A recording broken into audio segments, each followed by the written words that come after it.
إن الحمد لله نحمده ونستعينه ونستغفره ونعوذ بالله من شرور أنفسنا ومن سيئات أعمالنا من يهده الله فلا مضل له ومن يضلله فلا هادي له وأشهد أن لا إله إلا الله وحده لا شريك له وأشهد أن محمدا عبده ورسوله صلى الله تعالى عليه وعلى آله وصحبه وسلم تسليما كثيرا أما بعد فأعوذ بالله من الشيطان الرجيم بسم الله الرحمن الرحيم سبح لله ما في السماوات وما في الأرض وهو العزيز الحكيم يا أيها الذين آمنوا لما تقولون ما لا تفعلون كبر مقتا عند الله أن تقولوا ما لا تفعلون আল্লাহ পাক রব্বুল আলামিনের সমস্ত প্রশংসা দরুদ ও সালাম নাজিল হোক প্রিয় নবী মুহাম্মদ সাল্লাল্লাহু আলাইহি সাল্লামের উপর। আল্লাহুম্মা সাল্লি আলাইহি আল্লাহুম্মা বারিক আলাইহি। আজকে তাফসীর করব ইনশাআল্লাহ তাআলা সূরাতুস সাফফের। এই সূরার নাম হচ্ছে সূরা আস-সাফ। আস-সাফ বা সাফ সাদ ফা ফা ফায়ে তাশদীদ দিয়ে সাফ মানে হচ্ছে কাতার বা সারি, যার নামাজের যে লাইন বা কাতার সারিকে সাফ বলা হয়। নবী সাল্লাল্লাহু আলাইহি ওয়াসাল্লাম বলতেন আতিম্মুস-সাফফাল আউয়াল ফাল আউয়াল, তোমরা প্রথমে আগের কাতারগুলিকে পূরণ করো। এই সূরায় আল্লাহ পাক রব্বুল আলামিন জিহাদের ময়দানে সারিবদ্ধ হয়ে দাঁড়াতে বলেছেন শত্রুদের সামনে। এই শব্দকে নিয়ে এই সূরার নামকরণ হয়েছে সূরাতুস সাফ। এই সূরা নবী করিম সাল্লাল্লাহু আলাইহি সাল্লামের মদিনার জীবনে নাজিল হয়েছে, মাদানী সূরা। মহান আল্লাহ এই সূরাকেও শুরু করেছেন তার তাসবিহ দিয়ে। আসমান জমিনে যা কিছু রয়েছে সব কিছুই আল্লাহ পাক রব্বুল আলামিনের তাসবিহ পাঠ করে, পবিত্রতা ঘোষণা করে। মহান আল্লাহ ইরশাদ করেছেন সাব্বাহা লিল্লাহি মা ফিস সামাওয়াতি ওয়া মা ফিল আরদ, যা কিছু আসমান সমূহে রয়েছে, সামাওয়াত সামাউনের জামা, যা কিছু আসমান সমূহে রয়েছে, ওমা ফিল আরদ, আর যা কিছুই জমিনে রয়েছে। আল্লাহ পাক রব্বুল আলামিন সমস্ত সৃষ্টি কি করে? সাব্বাহা লিল্লাহ, আল্লাহ পাকের তাসবিহ পাঠ করে, পবিত্রতা ঘোষণা করে। গত সপ্তাহে সূরাতুল জুমাতেও বলা হয়েছে ইউসাব্বিহু লিল্লাহি মা ফিস সামাওয়াতি, ওখানে বলা হয়েছে আসমান জমিনে যা কিছু আছে তাসবিহ পাঠ করে।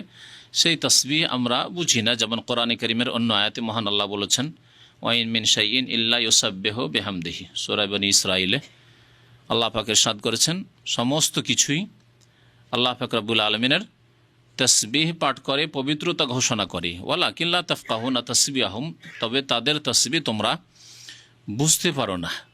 পশু পাখি তাসবিহ করে, গাছপালা তসবিহ করে, বাড়িঘর তসবিহ করে, আসমান জমিনের সমস্ত কিছুই তসবিহ করে, কিন্তু তোমরা তা উপলব্ধি করতে পারো না। মহান আল্লাহ বলছেন তারপরে ওয়াহুয়াল আজিজুল হাকিম, সে আল্লাহ আজিজ। গত সপ্তাহে আজিজ মানে বলেছি, কে বলতে পারেন? আজিজ মানে সর্বজয়ী বা মহাপরাক্রান্ত, যার ওপর কেউ জয়ী হতে পারে না, জেনে যা ইচ্ছা তাই করতে পারেন, তাকে কেউ হারাতে পারে না, সর্বজয়ী তিনি। আজিজের কয়টি অর্থ বলেছিলাম গত সপ্তাহে? হ্যাঁ, 4টি না? আল হাকিম, আল্লাহ পাক রব্বুল আলামিন হাকিম। হাকিমের অর্থ কি? হ্যাঁ, বিচারক না, হাকেম মানে বিচারক, আর হাকিম হেকমত থেকে হচ্ছে হাকিম, আর হুকুম থেকে হচ্ছে হাকেম। যে হাকিম বলে জজকে, হ্যাঁ, বা কাজীকে হাকিম বলে, যেটা ওই মোগল আমলের পরিভাষা। এখনও জজকে আমাদের দেশে হাকিম বলে, বলে না? হাকিম উকিল, অ্যাডভোকেট উকিল, আর হাকিম জজ। ইংরেজি এসে ইংরেজি ভাষা দখল করে নিয়েছে ওই মোগল জামানার ফার্সি ভাষা বা আরবি ভাষাগুলির জায়গা। তো ওটা হাকিম হুকুম থেকে, হুকুম মানে ফয়সালা করা, ফয়সালা করে, বিচার করে, সেই জন্য হাকিম। সে হাকিম। এটা হচ্ছে হাকিম ইয়া দিয়ে, আলিফ নয়। হাকেমে হা আলিফ ছিল, কাপ মিম ছিল, এখানে হাকিম হা কাফ ইয়া হাকিম, হেকমত থেকে। হেকমত মানে প্রজ্ঞা। আল্লাহ পাক রব্বুল আলামিন হাকিম মানে আল্লাহ পাক রব্বুল আলামিনের প্রত্যেকটি কথায়, অর্থাৎ প্রত্যেকটি বিধিবিধানে, প্রত্যেকটি আদেশ নিষেধে এবং প্রত্যেকটি সৃষ্টির ক্ষেত্রে তার কাজে এবং কথায় কি রয়েছে?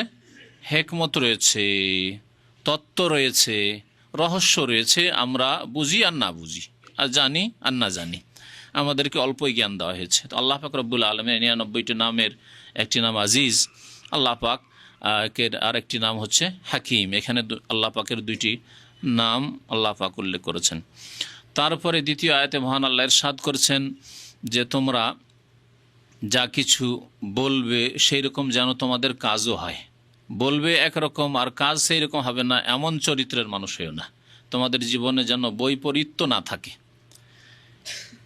যেই মানুষ ভালো কথা বলে কিন্তু ভালো কাজ করে না, তার জীবনে বৈপরীত্য রয়েছে, জীবনে দ্বন্দ্ব রয়েছে, কথা একদিকে আর কাজ আর একদিকে, উল্টো দিকে। এটিকে বড় অপরাধ বলে আখ্যায়িত করেছেন আল্লাহ পাক রব্বুল আলামিন এই আয়াতে, ইয়া আইয়ুহাল্লাযীনা আমানু, হে মুমিন সকল, লিমা তাকুলুনা মা লা তাফআলুন, তোমরা কেন বলো ওই সব কথা যা তোমরা করো না। তোমরা আমলে করো না, কাজে পরিণত করো না, আর ভালো কথা বলো কেন?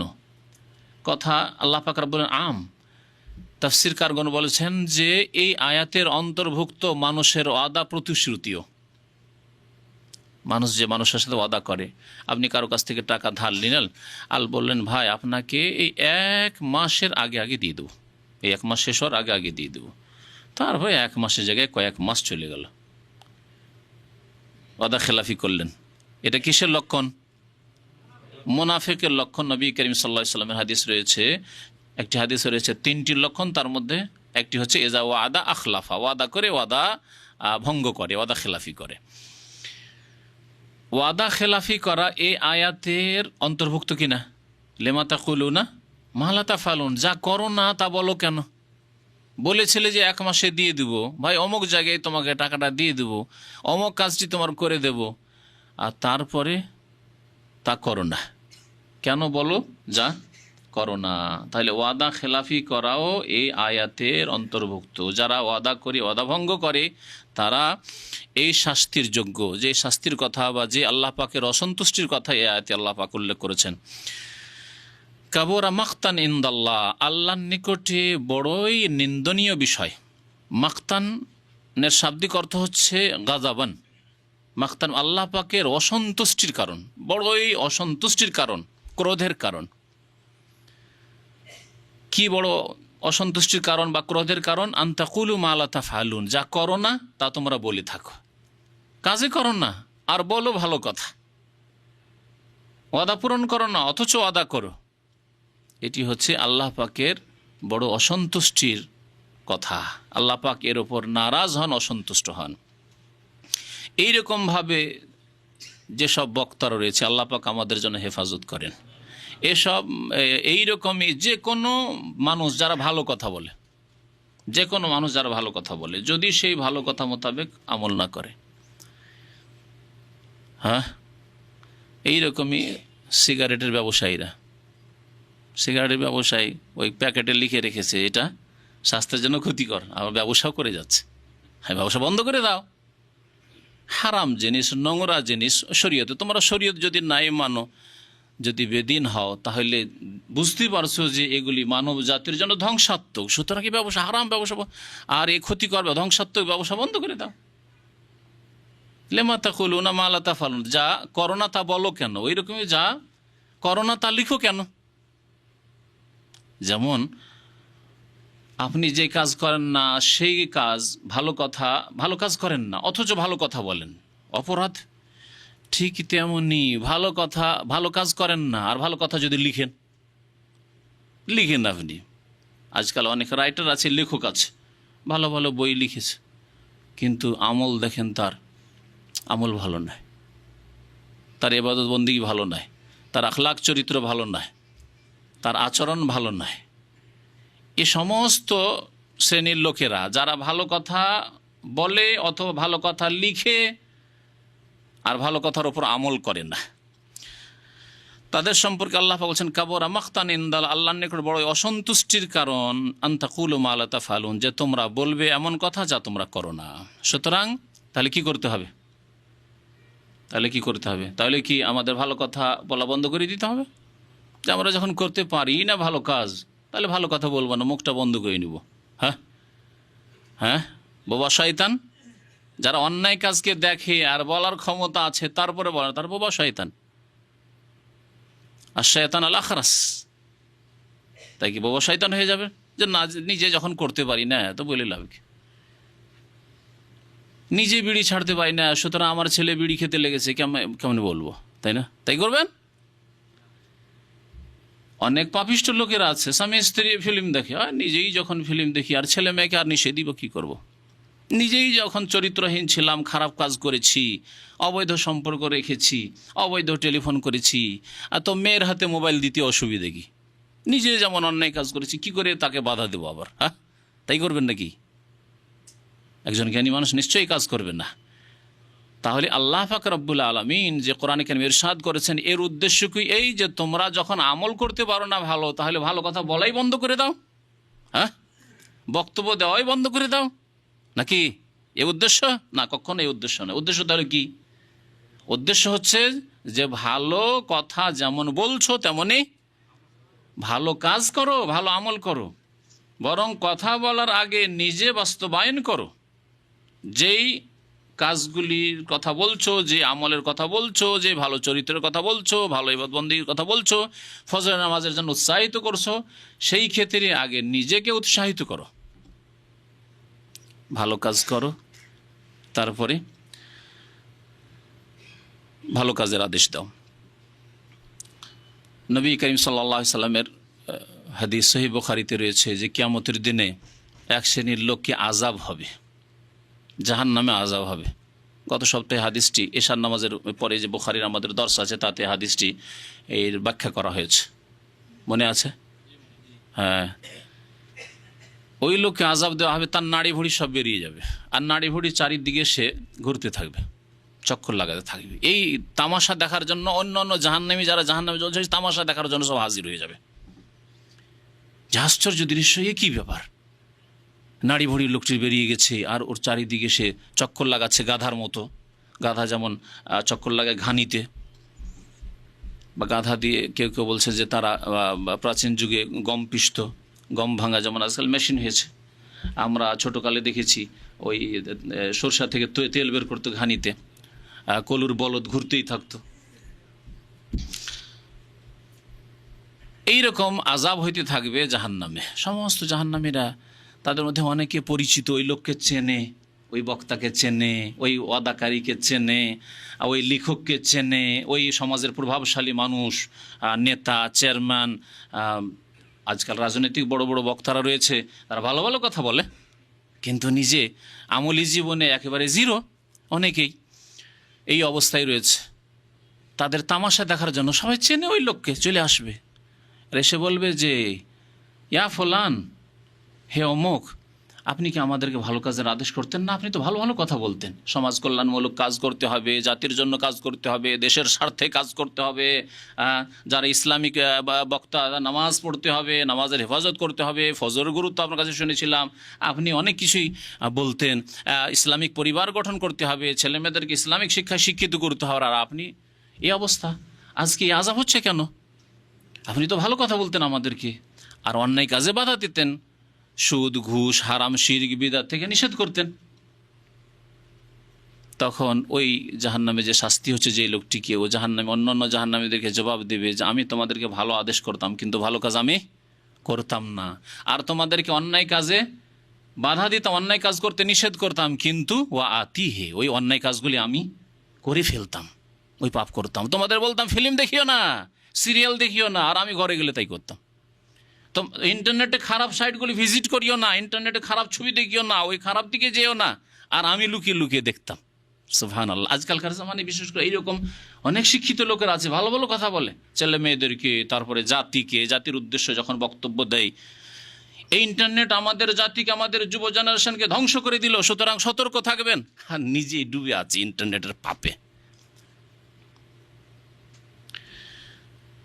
আল্লাহ পাক রব্বুল আলামিন বড়ই অসন্তুষ্ট হন এবং এদের জন্য কঠোর শাস্তি রয়েছে। কোরআনে কারিমে এই মর্মে আরও আয়াত রয়েছে। সূরা বাকারায় মহান আল্লাহ ইরশাদ করেছেন, আতা'মুরুনা আন-নাসা বিল বির, তোমরা কি ভালো কাজের আদেশ করো? আতা'মুরুনা আন-নাসা বিল বির ওয়া তানসাউনা আনফুসাকুম, আর নিজেদেরকে ভুলে যাও, নিজেরা উপেক্ষা করো, নিজেরা আমল করো না। ওয়ান্তুম তাতলুনাল কিতাব, অথচ তোমরা কিতাবের জ্ঞান রাখো, কোরআন হাদিসের জ্ঞান রাখো, দিনের জ্ঞান রাখো, তা পাঠ করো, পড়ো। আফালা তাকিলুন, তোমরা কি বুঝো না? আল্লাহ তাহলে ধমক দিয়ে বলেছেন, এমন চরিত্র তোমাদের, ভালো কথা মানুষকে বলো, ভালো আদেশ দাও, আর নিজেদেরকে ভুলে যাও। বরং নিজে আগে এই কাজে আগে বাড়া উচিত ছিল, আমল করা উচিত ছিল। শোয়েব আলাইহিসসালামের দাওয়াতের ঘটনা কোরআনে কারিমে আল্লাহ উল্লেখ করতে গিয়ে বলেছেন, শোয়েব আলাইহিসসালামের ভাষায় জাতিকে বলতেন শোয়েব আলাইহিসসালাম, ওমা অরিদু আন উখালিফাকুম ফিমা আনহাকুম আনহু। আল্লাহ পাক বলছেন যে ক্ষেত্রে আমি তোমাদেরকে নিষেধ করেছি যে কাজ থেকে, সেগুলি আবার আমি করব, এরকম আমি চরিত্রের মানুষ নই। তাই আম্বিয়া এবং রসুলগণের দাওয়াত এইরকম ছিল। নবী রসুলগণের অনুসারী যারা হবে, ওলামায়ে কেরাম, যারা ওয়াইজ, যারা বক্তা, যারা ইসলামের কথা বলবেন, তাদের চরিত্র আম্বিয়া এবং রসুলগণের চরিত্র হওয়া উচিত।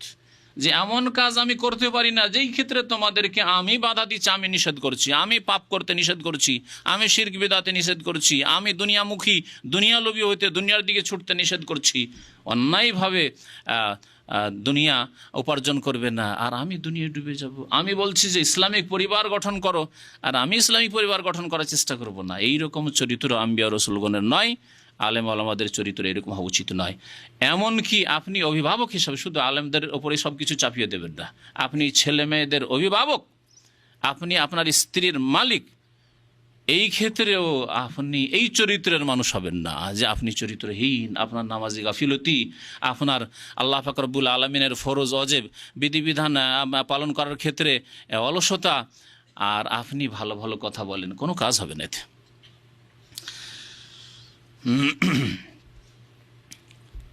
তারপরে মহান আল্লাহ ইরশাদ করছেন মুজাহিদিনদের কথা, যারা আল্লাহ রাস্তায় জিহাদ করে, কিন্তু এই জিহাদের জন্য শর্ত রয়েছে। যেমন রোজার জন্য শর্ত রয়েছে, না নেই শর্ত?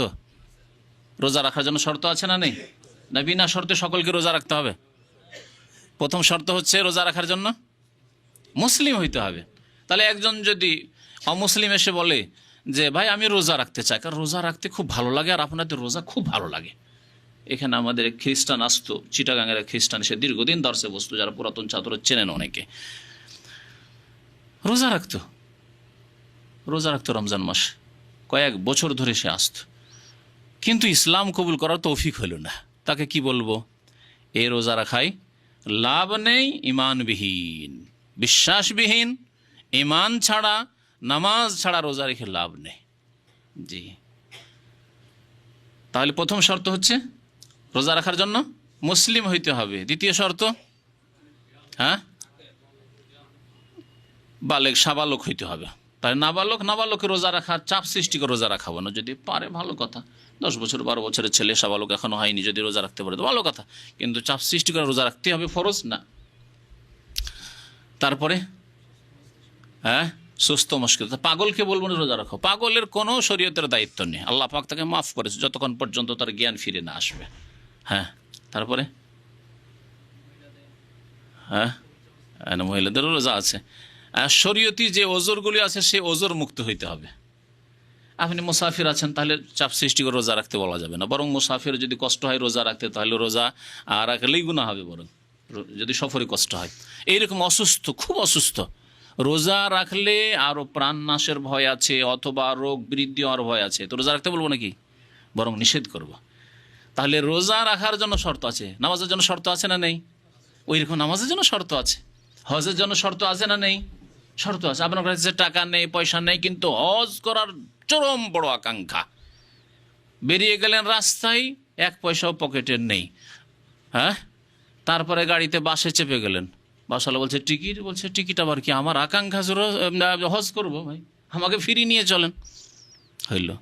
আচ্ছা, তারপরে রাস্তায় খেতে হবে, কিছু নেই, তখন ওই পেট্রোল পাম্পে গিয়ে ভিক্ষা করা শুরু করলেন। কেন ভিক্ষা করছে ভাই? রোজা হজ করতে বেরিয়েছি, টাকা পয়সা আমার কাছে নেই, সেজন্য আল্লাহর রাস্তায় দান করেন, জায়েজ? তাহলে বোঝা গেল যে হজ করার জন্য কি আছে? শর্ত আছে। তার নামাজের জন্য শর্ত আছে, রোজার জন্য শর্ত আছে, জাকাতের জন্য শর্ত আছে না? সকল জাকাত ফরজ। একজন লোক ঋণী হয়ে আছে, নেশাবে পৌঁছানি তার টাকা, তাহলে জাকাত দিতে হবে নাকি? না ঋণ পরিশোধ করতে হবে? ঋণ আগে পরিশোধ করো, টাকা নিজের কাছে জমা রাখলে আবার দিতে হবে। ঋণ ওইদিকে আছে।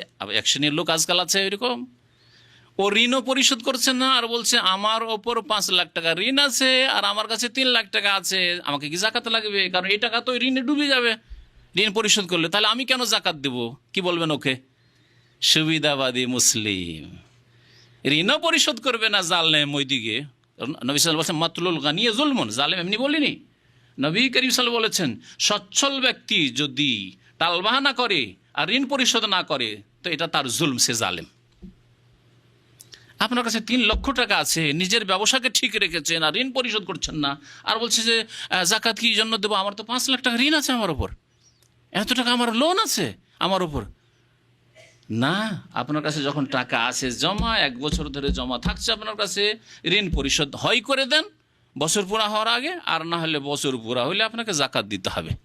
টাকার জাকাত হক আদায় করবেন না, টাকা কারো কাছে থাকবে এটা চলবে না। এই ঋণ পরিশোধ যদি করে দিতেন ওই ব্যক্তির কাছে টাকাটা যেত, তখন সে জাকাত দিতে পারতো।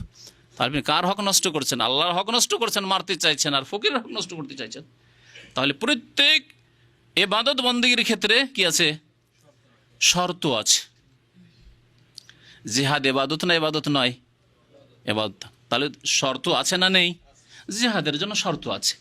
জাহেল মূর্খ এক শ্রেণীর লোকেরা অল্প সামান্য পড়াশোনা করে ইসলাম সম্পর্কে, যুবক ছেলেরা এমন কোনো শিক্ষাও নেই, কোরআন হাদিস বুঝেও না, 1-2 হাদিস আয়াত মুখস্থ করে নিছে জিহাদ সম্পর্কে, আর তার বলছে যে না না না না এর নাম জিহাদ, সন্ত্রাসের নাম জিহাদ না। তারপর সন্ত্রাসী কাজে লিপ্ত হয়ে যায়।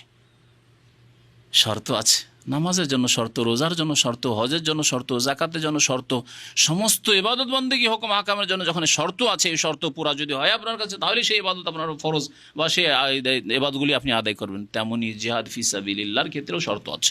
জিহাদ ফি সাবিলিল্লাহ অত্যন্ত গুরুত্বপূর্ণ ইবাদত, কিন্তু এর জন্য শর্ত আছে। এই শর্ত যদি পুরা থাকে আমাদের কাছে তাহলে আছে, আর না হলে যখন শর্ত পুরা হবে আল্লাহ পাক তৌফিক দিবে তখন করব। আকাঙ্ক্ষা মনে থাকতে হবে, যেমন হজের আকাঙ্ক্ষা আছে কিন্তু হজ করতে পারি না, ঋণ মুক্তই হতে পারি না, আমার মক্কা পর্যন্ত পৌঁছার পয়সা নেই, হজ ফরজ নেই, কিন্তু মনে আকাঙ্ক্ষা আছে আল্লাহ যদি কোনোদিন পয়সা দেন তাহলে হজ করবো ইনশাআল্লাহ।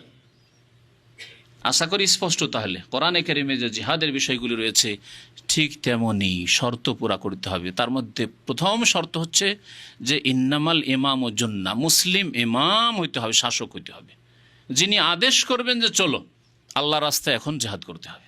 ইউকাতালু মিন ওয়ারাইহি, নবী সাল্লাল্লাহু আলাইহি ওয়াসাল্লাম বলছেন তার পিছনে থেকে, তার নেতৃত্বে জেহাদ করতে হবে। আর এমনি 2-4-10 জন যুবক কোনো গ্রাম থেকে কোনো শহর থেকে বেরিয়ে গেল আর বলছে এর নাম জেহাদ না, কখনো এর নাম জেহাদ নয়, ফাসাদ, বরং এর নাম ফিতনা, ফাসাদ, বিপর্যয় সৃষ্টি করা। আল্লাহ পাক ইরশাদ করেছেন ইন্নাল্লাহা ইউহিব্বুল্লাযীনা ইউকাতিলুন, নিশ্চয় আল্লাহ পাক রব্বুল আলামিন ভালোবাসেন ওই সব লোকদেরকে, ইউকাতিলুনা ফি সাবিলিহি, যারা তার রাস্তায় সশস্ত্র জিহাদ করে, যুদ্ধ করে, সাফফান, সারিবদ্ধ হয়ে। তাহলে জিহাদ ফি সাবিলিল্লাহ সারিবদ্ধ হয়ে দাঁড়াতে হবে, বিক্ষিপ্ত নয়, এদিকে ওদিকে ছড়িয়ে ছিটিয়ে আছেন আর শুরু করে দিলেন না, এর নাম। তাহলে পরিকল্পনা তার জন্য হইতে হবে, এই নয় যে বিক্ষিপ্ত হয়ে এদিক সেদিক কোথাও ঝেড়ে দিলেন, যা হইল হইল, একজনকে মারলাম কিন্তু হাজার হাজার মুসলিমের ক্ষতি করে দিলাম, না, এর নাম জিহাদ নয়। নবী করিম সাল্লাল্লাহু আলাইহি ওয়াসাল্লাম এই জন্য জিহাদের ময়দানে বদরে, ওহদে সারি লাগাতেন, কে কোথায় দাঁড়াবে, ডান দিকে অমুক থাকবে, বাম দিকে অমুকের নেতৃত্বে কাজ হবে, মধ্যখানে মিডিলে অমুক থাকবে, অমুক নেতৃত্ব দেবে, পেছনে অমুক ব্যক্তি নেতৃত্ব দেবে, আর সামনে অমুক ব্যক্তি থাকবে। জিহাদের ময়দান রাসূলুল্লাহ সাল্লাল্লাহু আলাইহি ওয়াসাল্লাম মুজাহিদদেরকে 5 ভাগে ভাগ করতেন, মায়মানা, মায়সারা, মুকদ্দমা, মুআখারা, বা মুকদ্দমা, কালব, সাকা, মধ্যখানে মিডিল, এইভাবে 5 ভাগে ভাগ করতেন নবী করিম সাল্লাল্লাহু আলাইহি ওয়াসাল্লাম। এছাড়া ওহদের ময়দানে কি করলেন, ওই ছোট্ট একটি পাহাড় যে জাবালে রুমা, তার উপর 50 জনকে নিযুক্ত করে দিলেন, তোমরা এখানেই থাকবে, আমরা নিচে জিহাদ করব, তোমরা কখনো নিচে নামবে না যতক্ষণ পর্যন্ত আমার আদেশ না হবে। যদি দেখো যে আমরা সবাই শহীদ হয়ে গেছি, তারপরেও নিচে নামবে না। কত শক্ত আদেশ ছিল, রণকৌশল এর নাম, জিহাদের কৌশল। সারিবদ্ধভাবে জিহাদ করতে হবে, বিক্ষিপ্ত না, না না না যে যেখানে পারি মারি মরি, এর নাম জিহাদ নয়। আল্লাহ পাকে যেন সাফফান বলেছেন, কাআন্নাহুম বুনিয়ানুম মারসুস, যেন তারা সীসা গলা প্রাচীরের মতো। বুনিয়ান বিল্ডিংকে বলে, বানায়াবনি, আজকাল বেনা বলছে, বানায়া বিনি মানে কোনো জিনিস বানানো বা তৈরি করা। বনিয়াল ইসলাম আলা খামসিন, ইসলামের ভিত্তি স্থাপন করা হয়েছে, তৈরি করা হয়েছে 5টি বিষয়ের উপর। বনিয়া কান্নাহুম বুনিয়ানুম মারসুস, রাসাস মানে হচ্ছে সীসা। বুনিয়ান এমন প্রাচীর বা এমন ঘর যা সীসা গলানো, সীসা গলিয়ে তৈরি করা হয়েছে, যা ভাঙার নয়। এই রকম মজবুত হয়ে তোমরা সারিবদ্ধ হবে, যাতে করে তোমাদের এই সারি ছেদ করে কোনো কাফের আল্লাহর শত্রু প্রবেশ না করতে পারে বা তোমাদেরকে ছত্রভঙ্গ না করতে পারে। তারপরে আল্লাহ পাক রব্বুল মূসা আলাইহিস সালামের কথা উল্লেখ করেছেন, ওয়াইজ ক্বালা মূসা লিকওমিহি ইয়া কওমি লিমা তুযুনানি ওয়া ক্বাদ তা'লামুনা আন্নী রাসূলুল্লাহি ইলাইকুম।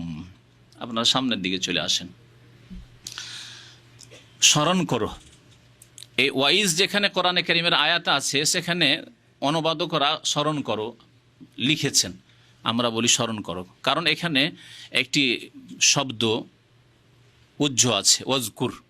স্মরণ করো ওই সময়কে বা ওই ইতিহাসকে, ওই ইতিহাসকে স্মরণ করো। ইজকাল ওয়া ইজকালা, যখন বলেছিলেন মূসা আলাইহিস সালাম লিকওমিহি, তার জাতিকে, ইয়া কওমে, হে আমার সম্প্রদায়, হে আমার জাতি, লিমা তুযুনানি, আমাকে তোমরা কেন কষ্ট দিচ্ছ, ওয়া ক্বাদ তা'লামুন, অথচ তোমরা ভালো করেই জানো, আন্নী রাসূলুল্লাহ ইলাইকুম, আমি তোমাদের উদ্দেশ্যে আল্লাহ পাকের পক্ষ থেকে রাসূল হয়ে প্রেরিত হয়েছি।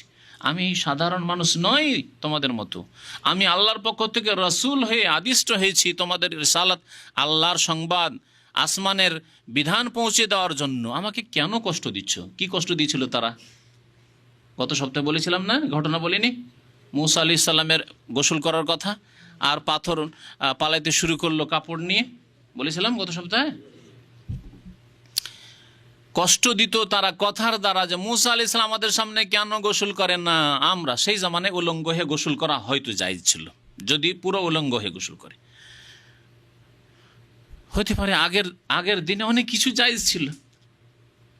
এখনো জঙ্গলের মানুষ লেবাস পোশাক পরতে জানে না, সেই যুগে লেবাস পোশাকের অভাব ছিল, হয়তো গোসল করার সময় একটি কাপড় ছাড়া আর 2টি কাপড় নাই, আল্লাহ পাক ওই শরীয়তে জায়েজ রেখেছিল।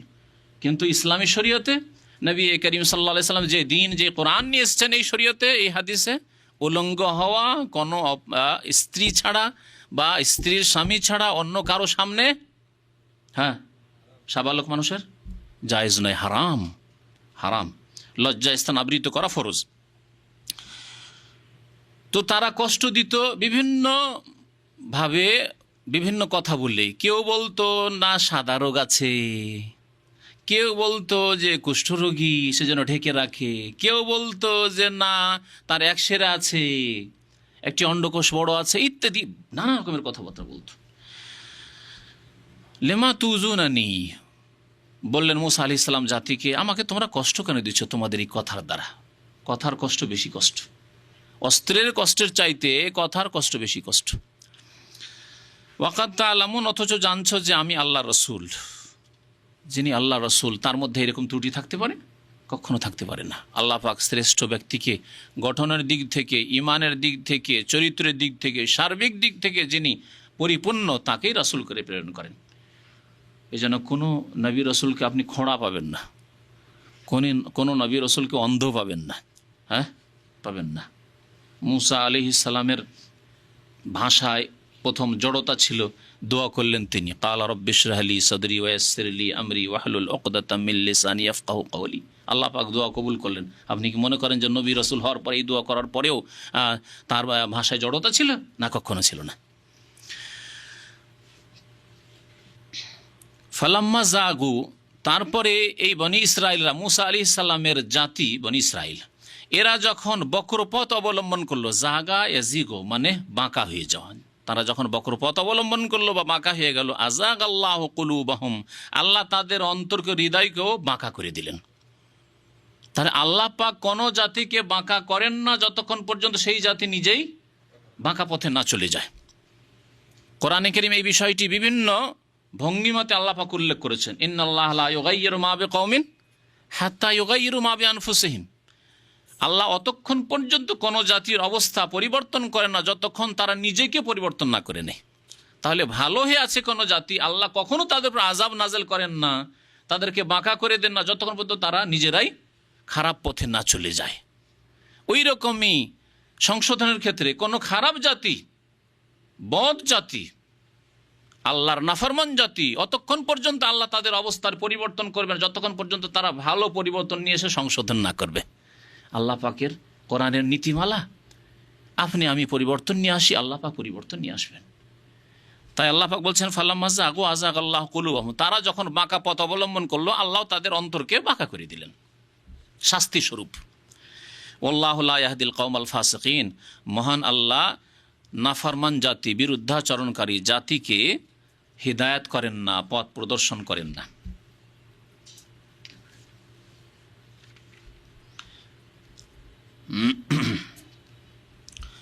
তারপর আল্লাহ পাক রব্বুল আলামিন ঈসা আলাইহিস সালামের কথা উল্লেখ করেছেন একটি আয়াত, ওয়াইজ কালা ঈসা ইবনু মারইয়াম ইয়া বনি ইসরাঈল। আর স্মরণ করো ঈসা আলাইহিস সালামের ইতিহাস। আর কোরআনী কারীমের ইতিহাস হচ্ছে সত্য ইতিহাস, সত্য ঘটনা। মানুষ যেসব কথা লিখেছে তাতে কমিয়ে দেওয়া হয়েছে অথবা বাড়িয়ে দেওয়া হয়েছে, কিন্তু আল্লাহ পাক রব্বুল আলামিন সত্য ইতিহাস কোরআনী কারীমে তুলে ধরেছেন। কারণ কোরআন হচ্ছে আল্লাহ পাকের কালাম, যা কোনো মানুষের রচিত নয়। মহান আল্লাহ বলছেন, স্মরণ করো ওই সময়কালকে বা ওই ঘটনাকে যখন ঈসা ইবনে মারইয়াম, মরিয়মের পুত্র ঈসা আলাইহিস সালাম বলেছিলেন, ইয়া বনি ইসরাইল, হে ইসরাইল বংশের লোকেরা। বনি ইসরাইল মানে আওলাদ ইসরাইল, বনিন ছিল আসলে। বনিন বনুন মানে হচ্ছে সন্তান। আর ইসরাইল কাকে বলা হয়? আজকালকার ইসরাইল ইসরাইল নয়, আজকালকার ইসরাইল বা ইসরাইল, ওই ইসরাইলকে ইসরাইল করেছে ইংলিশে শকে জ। এটা হচ্ছে ইহুদিদের যে দখল করা, ফিলিস্তিন দখল করা যে দেশের নাম তারা রেখেছে, ফিলিস্তিনিদের দেশ, মুসলিমদের দেশ, সেই দেশকে ইহুদিরা দখল করেছে এবং দখল করিয়ে দেওয়া হয়েছে জালেমদের পক্ষ থেকে। এই ইহুদিদেরকে তুলে দেওয়া হয়েছে। এই দেশের নাম তারা রেখেছে ইসরাইল বা ইসরাইল। কিন্তু তার পূর্বে ইসরাইল নাম ছিল কার? ইসরাইল তাহলে কোনো খারাপ ব্যক্তির নাম ছিল না। ইসরাইল নাম ছিল ইয়াকুব আলাইহিস সালামের। কুল্লু তামে কানা হিল্লাল লিবানি ইসরাইলা ইল্লা মা হাররামা ইসরাইলু আলা নাফসিহি। আল্লাহ পাক রব্বুল আলামিন কোরআন কারীমের একটি আয়াতে ইরশাদ করেছেন, কুল্লু তামে কানা হিল্লাল লিবানি, সমস্ত খাবার সব কিছু আল্লাহ পাক হালাল করেছেন বনি ইসরাইলদের জন্য। ইসরাইল গোত্রের লোকদের জন্য আল্লাহ পাক সমস্ত খাবার হালাল করেছিলেন। গরু হালাল ছিল, ছাগল হালাল ছিল, আবার গরুর গোস্তের মধ্যে সব কিছু হালাল। নাড়ি বুড়ি যেমন আমরা আজকাল খাচ্ছি, বট খাচ্ছেন, তারপরে যাই কিছু খাচ্ছেন, পায়া খাচ্ছেন, সব হালাল। হ্যাঁ, চর্বিও খান, হালাল না? হালাল নয়? উট হালাল। হ্যাঁ, ইল্লা মা হাররামা ইসরাইল আলা নাফসি, তবে ইসরাইল আলাইহিস সালাম যা নিজের জন্য হারাম করে নিয়েছিলেন, তিনি নবী ছিলেন, হারাম করে নিয়েছিলেন, তা হারাম করে দেওয়া হয়েছে। তা কি ছিল বলতে পারেন? হ্যাঁ, উট। তার কোনো এক অসুখ ছিল যা উটের গোস্তে ক্ষতি করত, তিনি হারাম করে নিয়েছিলেন, আল্লাহ পাক হারাম করে দিলেন।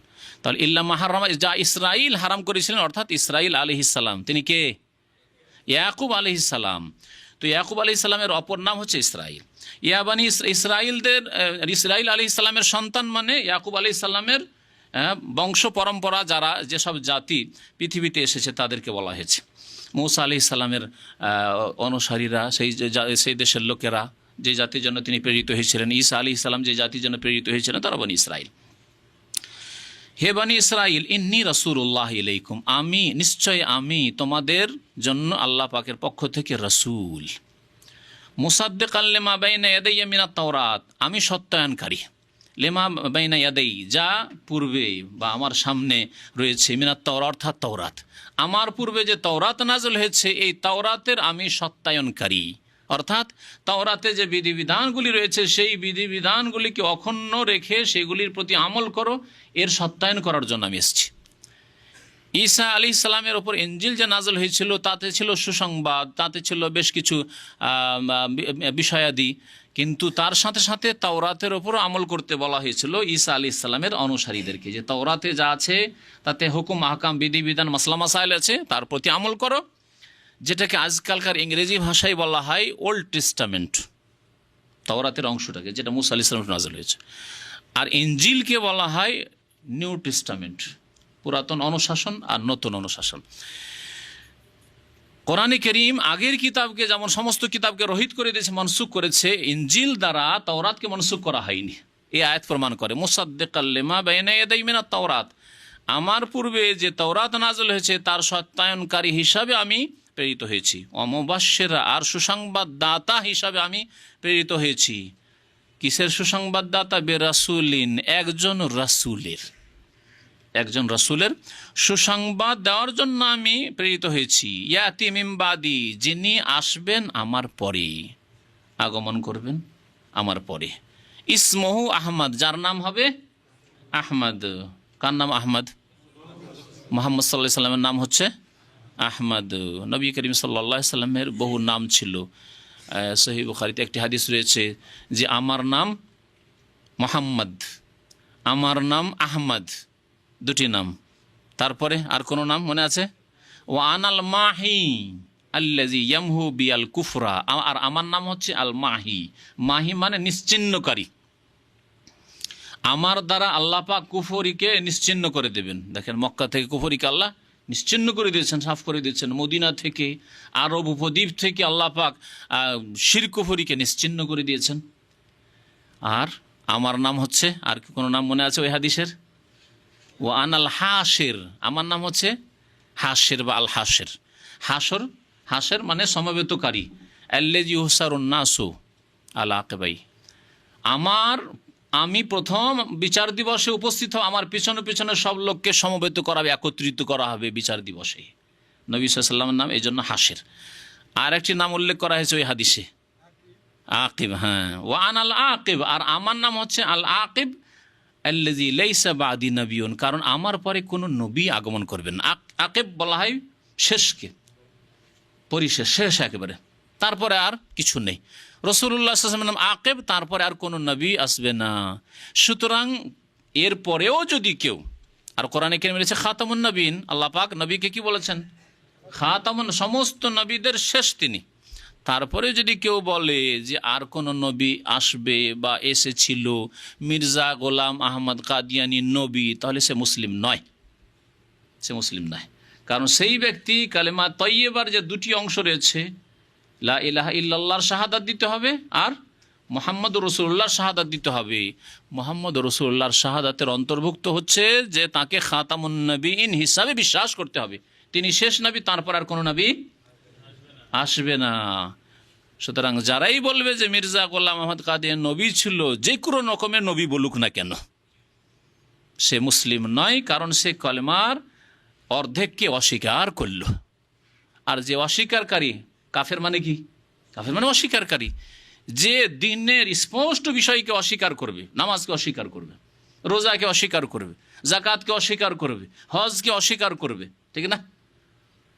সে যদি কাফের হয়ে যায়, যে জেনা হারাম হওয়াকে অস্বীকার করবে, সে যদি কাফের হয়ে যায়, যদি কেউ যেন মদ হারাম নয় কিন্তু মদ হারাম হওয়াকে অস্বীকার করে, তো কাফের হবে না? হবে না? তাহলে যেই ব্যক্তি কালেমা লা ইলাহা ইল্লাল্লাহ আর মুহাম্মদ রাসূলুল্লাহর এক অংশকে অস্বীকার করে দিল, সে নিঃসন্দেহে মুসলিম নয়। মুসলিম থাকতে পারবে? কখনো থাকবে না। আল্লাহ পাক যেন হিদায়াত দান করেন ওই সব লোকদেরকে যারা মুসলিমদের মধ্য থেকে বিভ্রান্তির শিকার হচ্ছে অথবা পয়সার লোভে তারা ঈমানকে বিক্রি করে দিচ্ছে। আল্লাহ আমাদের হেফাজত করুন। প্রথমে ঈসা আলাইহিস সালাম সুসংবাদ দিয়েছিলেন, এই সুসংবাদ ইনজিলে মওজুদ রয়েছে, যে কথা আল্লাহ কোরআনে এখানে উল্লেখ করেছেন। ফালাম্মা জাআহুম বিল বায়্যিনাত, যখন যার সুসংবাদ দেওয়া হয়েছিল, কার সুসংবাদ দেওয়া হয়েছিল?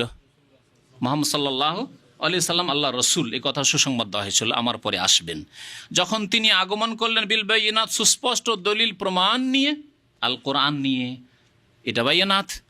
আর বায়্যিনাত হচ্ছে মুজিজা। নবী সাল্লাল্লাহু আলাইহি সাল্লাম বহু মুজিজা দেখালেন, অলৌকিক ঘটনা দেখালেন।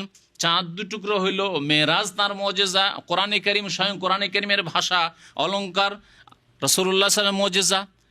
নবী করিম সাল্লাল্লাহু আলাইহি ওয়াসাল্লামের বহু মুজিজা তার জীবনে আল্লাহ পাক তার হাতে দেখিয়েছেন। যখন সেগুলি নিয়ে আসলেন কালু, তখন এই লোকেরা, ইহুদিরা, খ্রিস্টানরা, বনি ইসরায়েলরা কি বললো? কালু বললো হাযা সিহরুম মুবিন, এ তো সুস্পষ্ট জাদু। চাঁদ দুই টুকরো হলো, আর এর চাঁদের উপর জাদু করে দিয়েছে, সুস্পষ্ট জাদু।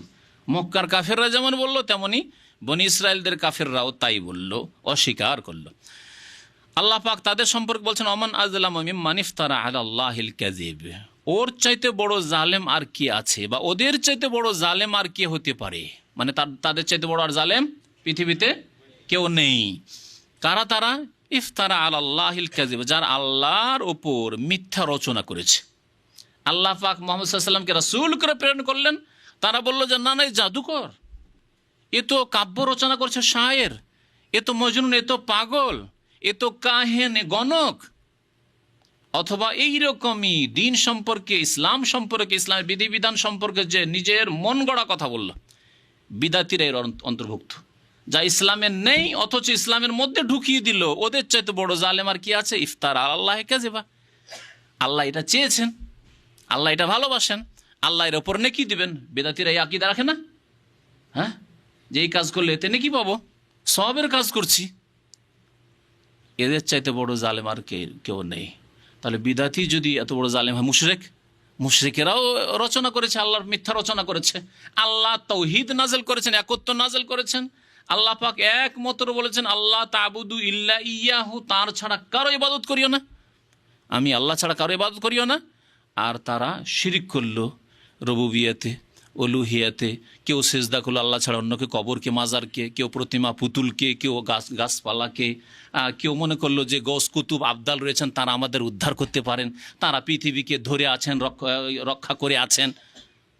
এদের চাইতে বড় জালেম কি আছে? অমান আযলামু, এদের চাইতে বড় জালেম আর কে আছে?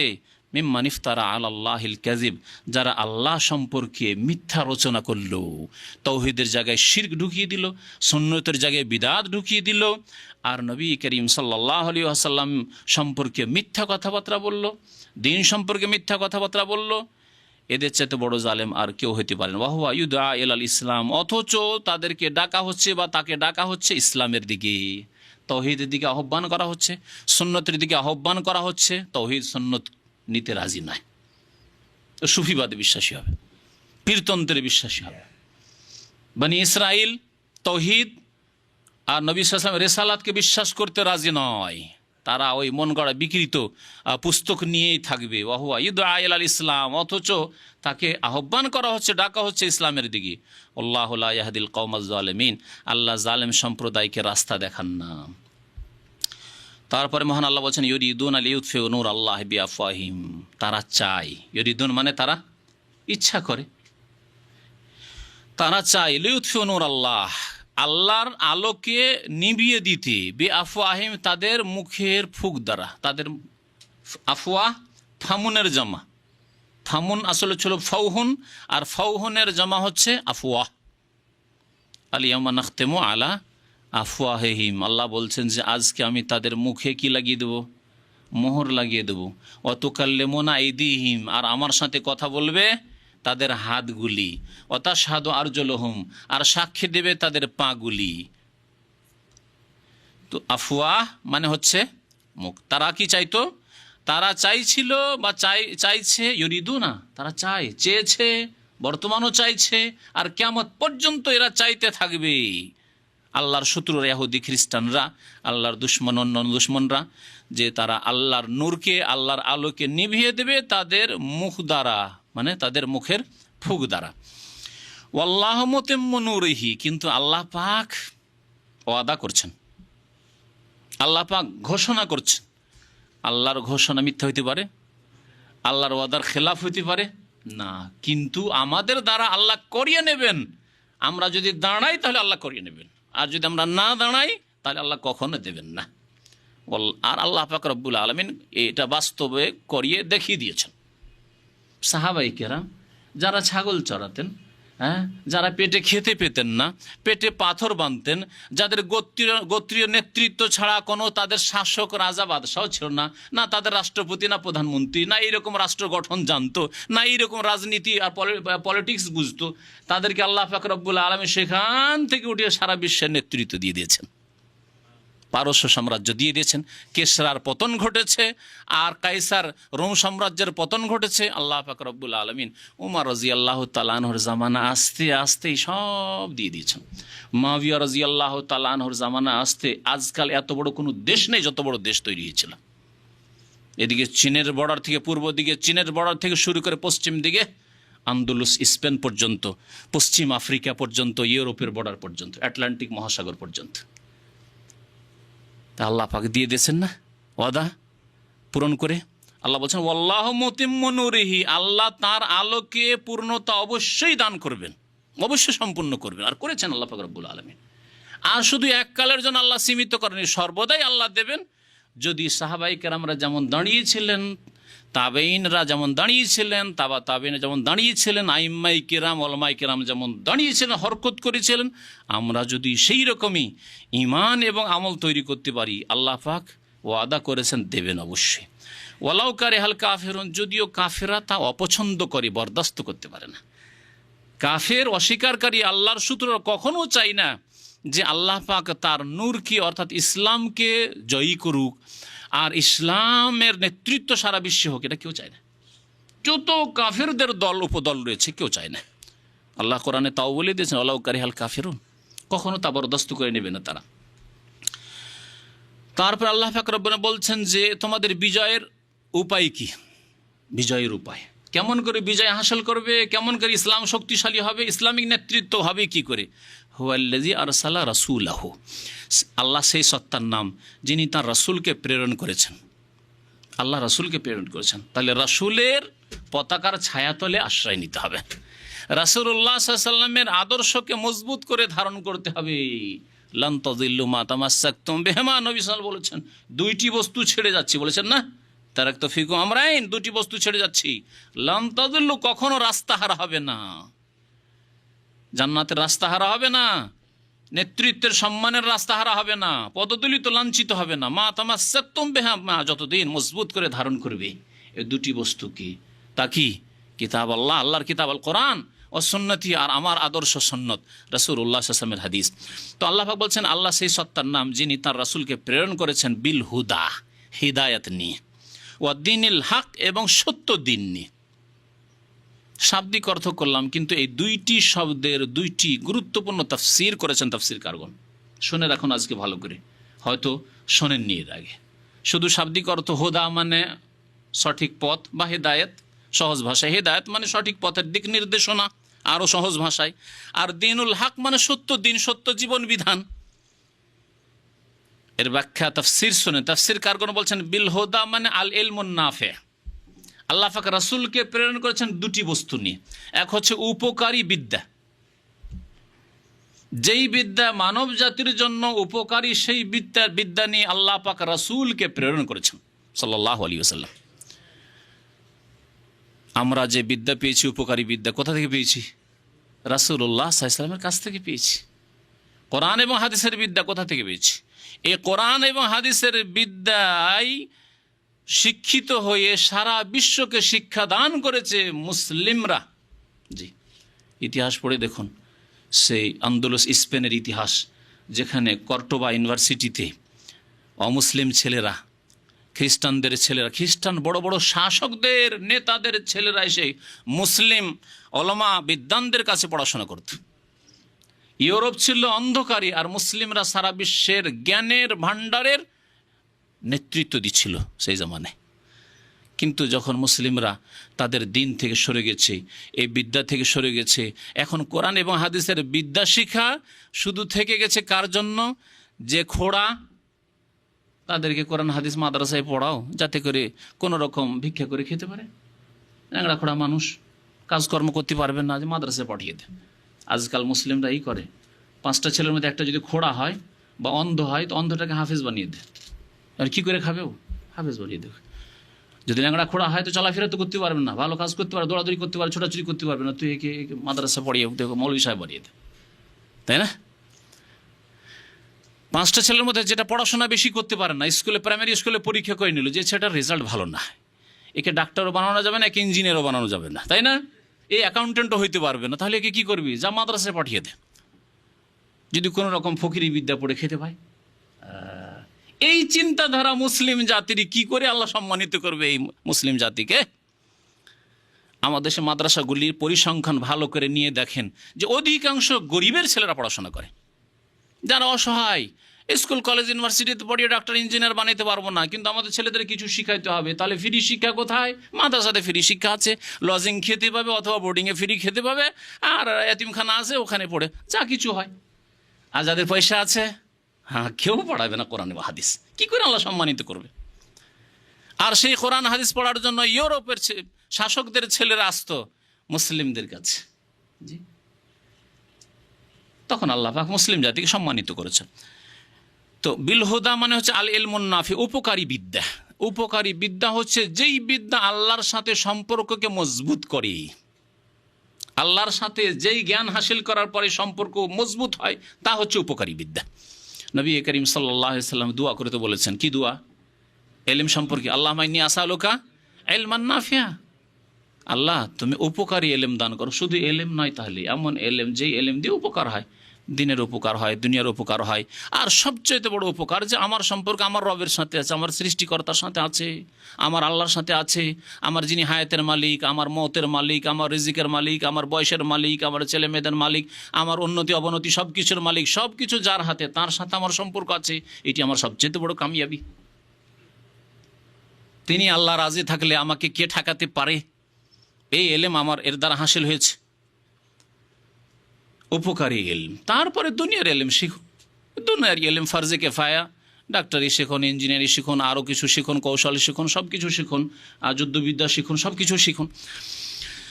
আল্লাহ পাক বলছেন বিলহুদা, তাহলে উপকারী এলেম দিয়ে পাঠিয়েছেন রাসূলুল্লাহ সাল্লাল্লাহু আলাইহি সাল্লামকে। আর কি? ওয়াদ্দীনুল হক, দ্বীনুল হকের তাফসীর করেছেন তাফসীর কারগণ আল আমালুস সালেহ, নেক আমল। নবী করিম সাল্লাল্লাহু আলাইহি সাল্লামকে উপকারী যেমন এলেম দিয়ে পাঠিয়েছেন, তেমনি সৎ আমল দিয়ে পাঠিয়েছেন। বাস্তবে আমলে পরিণত করে দেখিয়ে দিয়েছেন যে সৎ আমল কেমন হয়, কেমন করে করতে হয়, নামাজ কেমন করে পড়তে হয়, আল্লাহর নৈকট্য লাভ কেমন করে করতে হয়, সেজদা করে, ওয়াসজুদ, সেজদা করো আল্লাহ পাককে, ওয়াক্তারিব, এবং নৈকট্য লাভ করো আল্লাহ পাকের, কেমন করে করতে হয়, রোজা কেমন করে রাখতে হয়, জাকাত কিভাবে দিতে হয়, হজ কিভাবে, উমরা কিভাবে করতে হয়, পারিবারিক জীবন কেমন করে ইসলামী জীবন গঠন করতে হয়, রাষ্ট্র কেমনভাবে পরিচালনা করতে হয়। খোলাফায়ে রাশেদুনগণ দেখাননি? তার আগে রাসূলুল্লাহ সাল্লাল্লাহু আলাইহি ওয়াসাল্লাম দেখাননি? ইসলামী দণ্ডবিধান কায়েম করে শান্তি কিভাবে দেশে প্রতিষ্ঠা করতে হয় দেখাননি নবী করিম সাল্লাল্লাহু আলাইহি সাল্লাম? ওয়াল আমালুস সালেহ, নেক আমল, এগুলি সব নেক আমল। দিনে যা কিছু এসেছে তা পালন করার নামই হচ্ছে নেক আমল।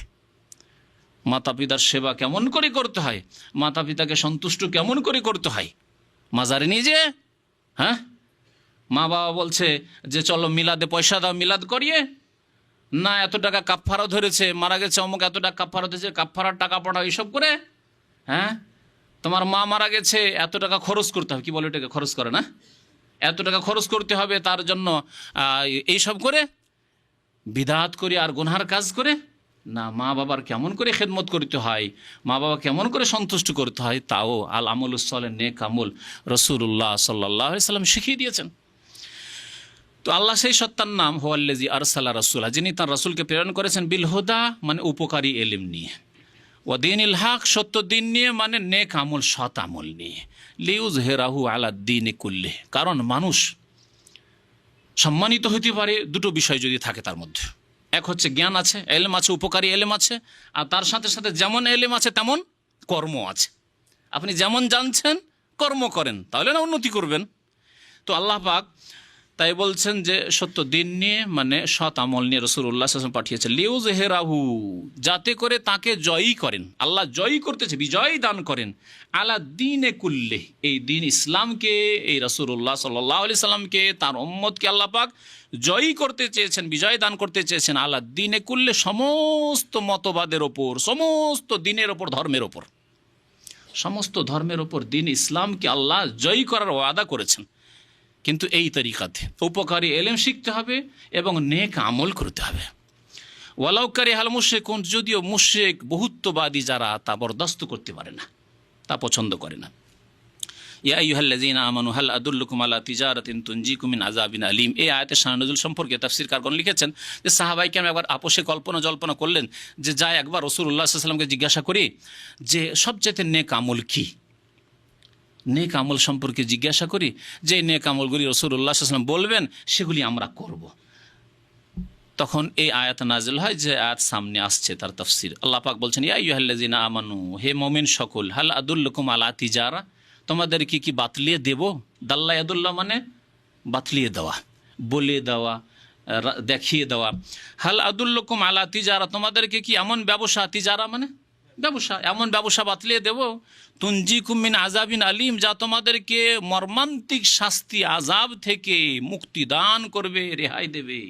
এই ব্যবসা যদি করো, এই ব্যবসা করে শুধু রিয়াল আর ডলার হবে না, আর টাকা হবে না, আর স্বর্ণ চাঁদি নাই, যা ক্ষয় হয়ে যাবে, ধ্বংস হয়ে যাওয়ার আশঙ্কা আছে, বরং মর্মান্তিক আযাব থেকে, কঠোর শাস্তি থেকে তোমাদেরকে রক্ষা করবে এই ব্যবসা। এই ব্যবসা করো আল্লাহ পাকের সাথে। কি ব্যবসা? আল্লাহ পাক বলছে তুমিনুনা বিল্লাহ। প্রথম ব্যবসা হচ্ছে আল্লাহর প্রতি ঈমান নিয়ে আসো, বিশ্বাস করো। দ্বিতীয় ব্যবসা হচ্ছে ওয়া রাসূলিহি, রাসূলুল্লাহ সাল্লাল্লাহু আলাইহি ওয়াসাল্লামের প্রতি ঈমান নিয়ে আসো, বিশ্বাস করো। শুধু নামে মাত্র বিশ্বাস না, আল্লাহকে বিশ্বাস করি, মুহাম্মদ সাল্লাল্লাহু আলাইহি ওয়াসাল্লামকে রাসূল হিসেবে বিশ্বাস করি, কলেমা পড়েছে না। আল্লাহকে বিশ্বাস করেছো মানে আল্লাহ পাক তোমার সৃষ্টিকর্তা, সুতরাং ইবাদত বন্দেগী তার করতে হবে। ইবাদত বন্দেগী সেইভাবেই করতে হবে যেইভাবে আল্লাহ পাক বলেছেন। রসুলকে রসুল হিসাবে বিশ্বাস করেছ, সুতরাং তোমার কেন্দ্রীয় ব্যক্তি একমাত্র রাসূলুল্লাহ সাল্লাল্লাহু আলাইহি ওয়াসাল্লাম। বড়দের দোহাই কেন, বুজুর্গানের দিনের দোহাই কেন, তোমার পীরের দোহাই কেন, আবার অন্য কারো মুরিদ কেন? রাসূলুল্লাহ সাল্লাল্লাহু আলাইহি ওয়াসাল্লাম যথেষ্ট হইল না? নবী সাল্লাল্লাহু আলাইহি ওয়াসাল্লাম আদর্শ তোমার উসওয়া হাসানা তোমার জন্য যথেষ্ট নয়? তুমিনুনা বিল্লাহি ওয়া রাসূলিহি, মানব রচিত বিধান কেন? দেশ শাসনের ক্ষেত্রে মানব রচিত বিধান। রাসূলুল্লাহ সাল্লাল্লাহু আলাইহি ওয়াসাল্লাম যথেষ্ট হইল না? কোথায় আল্লাহর প্রতি ঈমান, কোথায় রাসূলের প্রতি ঈমান? যদি রাসূলের প্রতি ঈমান হবে সাল্লাল্লাহু আলাইহি ওয়াসাল্লাম, তাহলে তিনি দেশ পরিচালনা করেননি। সেইভাবে কি তুমি দেশ পরিচালনা করলে শান্তি প্রতিষ্ঠা হবে না? অবশ্যই প্রতিষ্ঠা হবে। ফিরে আসো, আবার ফিরে আসো। আর যেই রাস্তা ধরেছ সেই রাস্তায় কোনোদিন শান্তি প্রতিষ্ঠা হবে না। আর চোখের সামনে দেখতেই পাচ্ছেন, অশান্তি ছাড়া পৃথিবীতে কোথাও শান্তি নেই। জাহারাল ফাসাদু ফিল বাররি ওয়াল বাহরি বিমা কাসাবাত আইদিন নাস, মানুষের পাপের কারণে, মানব রচিত বিধানের কারণে জাহারাল ফাসাদু ফিল বাররি ওয়াল বাহরি, জলে এবং স্থলে সব স্থানেই ফাসাদ, বিপর্যয় বিরাজ করছে। লিউযিকাহুম বাযাল্লাযী আমিলু, আল্লাহ পাক তাদেরকে শাস্তি দিতে চান তাদের বদ আমলের পাপের। আল্লাহ পাক আমাদেরকে এই শাস্তি দিয়েছেন যে আমরা না শান্তি পাচ্ছি, না বাড়িতে ঢুকলে শান্তি, না বাড়ির বাইরে গেলে শান্তি, না রাস্তায় চলাফেরা করলে শান্তি, না নিরাপত্তা রয়েছে, শান্তি নেই। আল্লাহ পাক বলছেন প্রথম ব্যবসা হচ্ছে আল্লাহর প্রতি ঈমান নিয়ে আসা। দ্বিতীয় ব্যবসা হচ্ছে রাসূলুল্লাহ সাল্লাল্লাহু আলাইহি ওয়াসাল্লামের প্রতি বিশ্বাস করা, ঈমান নিয়ে আসা। ওয়া তুজাহিদুনা ফি সাবিলিল্লাহ, এবং আল্লাহর রাস্তায় জিহাদ করবে। বিআমওয়ালিকুম, তোমাদের ধন সম্পদ দিয়ে, ওয়া আনফুসিকুম, তোমাদের জান দিয়ে, জান মাল দিয়ে জিহাদ করতে। আল্লাহ পাক এখানে ধন সম্পদের কথা আগে বলেছেন, তারপরে জানের কথা বলেছেন। অন্য আয়াতে আল্লাহ পাক আগে জানের কথা বলেছেন, পরে মালের কথা বলেছেন। যেখানে যেই রকমের প্রসঙ্গ আল্লাহ পাক সেভাবে বলেছেন। কখনো হয়তো এই জন্য আল্লাহ পাক এভাবে বলেছেন যে কখনো ধন সম্পদ ব্যয় করার বেশি প্রয়োজন রয়েছে। বর্তমান যুগে এখন জানের চাইতে মাল দেওয়ার বেশি প্রয়োজন রয়েছে। ইসলামের দাওয়াতের ক্ষেত্রে, ইসলাম প্রচারের ক্ষেত্রে, তৌহিদ সুন্নাতের প্রচার প্রসার ঘরে ঘরে পৌঁছে দেওয়ার ক্ষেত্রে ধন সম্পদের প্রয়োজন রয়েছে, টাকা পয়সার প্রয়োজন রয়েছে। সুতরাং এখানে মালের বেশি প্রয়োজন। আর যখন দেখবেন না এখন পয়সা আছে, যথেষ্ট পয়সার কোনো অভাব নেই, আর এখন জানের প্রয়োজন রয়েছে, এখন জান দিতে হবে।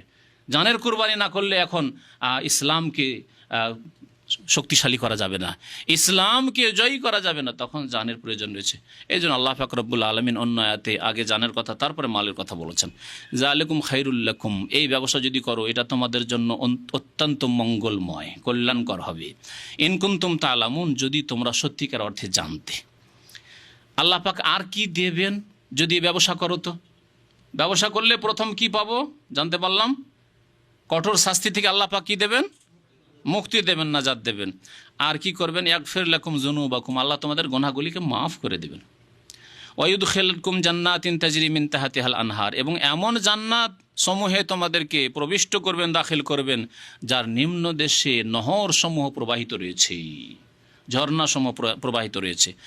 মাসাকিনা তাইয়্যিবা ফি জান্নাতি আদন, স্থায়ী জান্নাতের আবাসস্থলে তোমাদের জন্য, স্থায়ী জান্নাতে তোমাদের জন্য কি রয়েছে? মাসাকিনা তাইয়্যিবা, সুন্দর সুন্দর, তাইয়্যিবা মানে সুন্দর, ভালো ভালো সুন্দর সুন্দর আবাসস্থল রয়েছে।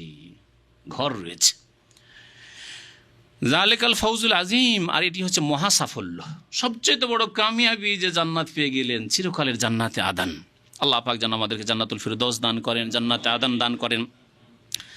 আরও আল্লাহ দেবেন, শুধু ধার ভাবিয়েন না। কারণ আজকাল অনেকে ভাবে, যারা দিন ইসলামের বাস্তবায়ন করে, দিনে ইসলামের পাবন্দিও করে, আমল করে, তারাও ভাবে সব তো ধারে থেকে গেল, কিছু তো পেলাম না দুনিয়াতে, তাই না? সব ধার ধার, এই ব্যাংকে যে কখন এই চেক ক্যাশ হবে আল্লাহ জানে, এইরকমই অনেকে ভাবে। না, আল্লাহ বলছে ওখরা তুহিব্বুনাহা, আর আরেকটি বিষয় আছে যেটা তোমরা অত্যন্ত ভালোবাসো, যা তোমরা অত্যন্ত ভালোবাসো, তা হচ্ছে নাসরুম মিনাল্লাহ, আল্লাহর পক্ষ থেকে সাহায্য নেমে আসবে, ওয়া ফাতহুন করিব, এবং আসন্ন বিজয় হাসিল হবে। বিজয় শুধু আল্লাহ বলে ছেড়ে দেননি, যদি বিজয় বলা হয়তো ও কখন ঈসা আলাইহিস সালাম কখন নামবেন, আর কখন ইমাম মেহেদী আসবে, আর কখন কিয়ামতের কাছাকাছি হবে, আমরা আমাদের জীবনে দেখতে পাবো না, তাই না? ভাবতো মানুষ। আল্লাহ ফাতহুন করিব, নিকটে আসন্ন, একেবারে বিজয় আসন্ন, একেবারে নিকটে আছে। যদি আল্লাহর সাথে ব্যবসা করো, আল্লাহর প্রতি ঈমান নিয়ে আসো, রসুলের প্রতি ঈমান নিয়ে আসো, আল্লাহর রাস্তায় জানমাল দিয়ে জিহাদ করো, তাহলে আল্লাহ গুনাহ খাতা মাফ করবেন, জান্নাত দেবেন, আর যা ভালোবাসো তাও দেবেন, আল্লাহ সাহায্য করবেন, সম্মানিত করবেন, আর তোমাদেরকে বিজয় দান করবেন খুব দ্রুত। তারপর আল্লাহ পাক বলছেন যে এই বিজয় শুধু সাহাবায়ে কেরামদের জামানা পর্যন্ত সীমিত নয়, হে নবী, ওয়াবাশশিরিল মুমিনিন, সুতরাং কিয়ামত পর্যন্ত যত মুমিন মুমিনাত আসবে তাদেরকে সুসংবাদ শুনিয়ে দেন। এই সুসংবাদ সকলের জন্য থাকলো, সুবহানাল্লাহ, এই সুসংবাদ সকলের জন্য থাকলো। ওয়াবাশশিরিল মুমিনিন, হে নবী, মুমিনদেরকে সুসংবাদ শুনিয়ে দেন। মহান আল্লাহ তারপর ইরশাদ করেছেন, ইয়া আইয়ুহাল্লাযীনা আমানু কুনু আনসারাল্লাহ, হে মুমিন সকল, তোমরা আল্লাহর সাহায্যকারী হয়ে যাও, আল্লাহর সাহায্যকারী হয়ে যাও। কামা কালা ঈসা ইবনে মারইয়াম লিল হাওয়ারিয়িন, আল্লাহর সাহায্য কেমন করে করবেন? কি করে আল্লাহ সাহায্য করবে বলেন দেখি? হ্যাঁ, আল্লাহ সাহায্যের প্রয়োজন দেখি আসমান ধরে রাখার জন্য, জমিন ধরে রাখার জন্য, হ্যাঁ, সূর্য ওঠা ডোবার ক্ষেত্রে, হ্যাঁ, দিনের পর রাত আসার ক্ষেত্রে, রাত হয়ে গেছে আর দিন হচ্ছে না, সুতরাং সাহায্য করে কোন রকম করে দিনটা কোন রকম আনো, এইরকম আল্লাহর সাহায্যের প্রয়োজন রয়েছে। আল্লাহর সাহায্য করো মানে আল্লাহর দিনের সাহায্য করো। আল্লাহ পাক দিন নাজিল করেছেন, এই দিনকে সমস্ত মতবাদের ওপর, সমস্ত বাতিল ধর্মের ওপর জয়ী করার জন্য। সুতরাং একে বিজয় দান করার জন্য, একে ত্বরান্বিত করার জন্য তোমরা আল্লাহর দিনে সাহায্য করো, মেহনত করো, পরিশ্রম করো।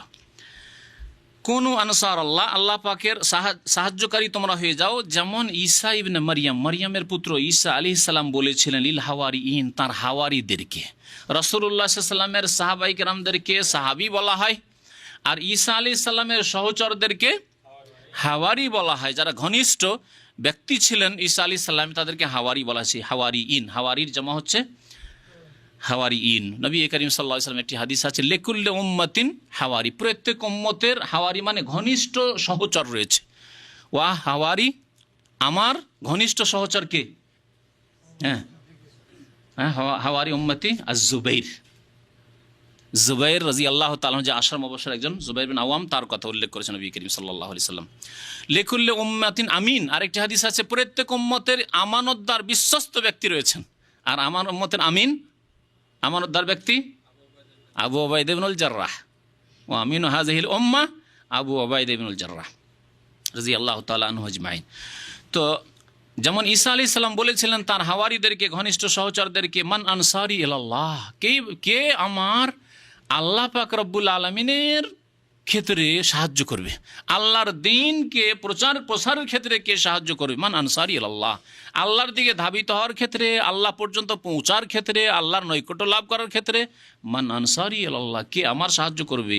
কাল আল হাওয়ারিয়ুন, তখন ঘনিষ্ঠ সহচরগণ বলেছিলেন, নাহনু আনসারুল্লাহ, আমরা আল্লাহ পাকের সাহায্যকারী হব, আপনার সাহায্য আমরা করব। ফা আমানাত তায়েফা, আল্লাহ পাক সেই ইতিহাসগুলিকে সংক্ষেপ করে দিয়েছেন।